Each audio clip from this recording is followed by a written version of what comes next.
মধ্যপ্রাচ্য সংঘাতের প্রভাব পড়েছে বিশ্বজুড়ে। সবচেয়ে বেশি নাজুক অবস্থায় থাকা জ্বালানি বাজারে ধাক্কা খাচ্ছে ইউরোপের দেশগুলো।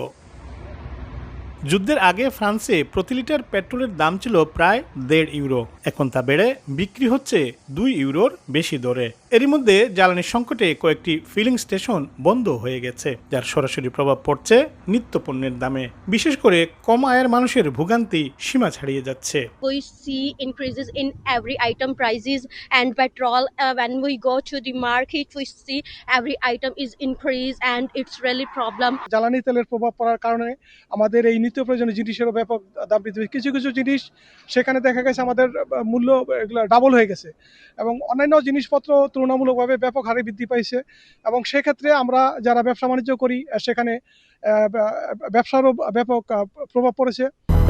200-র বেশি সার্ভিস ও ফিচারে লেনদেনের সব বিকাশ অ্যাপে সম্ভব। এদিকে মূল্য বৃদ্ধিতে ফ্রান্সের এরই মধ্যেই শুরু হয়েছে প্রতিবাদ। রাজপথে নেমে এসেছেন ট্রাক ও লরি চালকরা। লিয়ন সহ বিভিন্ন শহরে মহাসড়ক অবরোধ করা হয়েছে, লিফলেটও বিতরণ করেন আন্দোলনকারীরা। দ্রুত জ্বালানি সংকটের সমাধান না হলে পরিস্থিতি আরও খারাপ হতে পারে বলে আশঙ্কা বিশ্লেষকের। সংঘাতের একটি বড় প্রভাব পড়েছে হরমুজ প্রণালীতে, যা বিশ্ব জ্বালানি সরবরাহের অন্যতম গুরুত্বপূর্ণ পথ। এখন এই পথ প্রায় অচল হয়ে পড়ায় বিশ্বে জ্বালানি তেলের বাজারে অস্থিরতা তৈরি হয়েছে, ব্যাপকভাবে দাম বেড়েছে।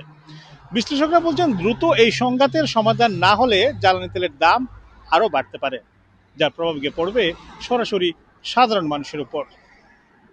ফ্রান্স প্যারিস থেকে মোহাম্মদ লুৎফুর রহমান বাবু, সময় সংবাদ।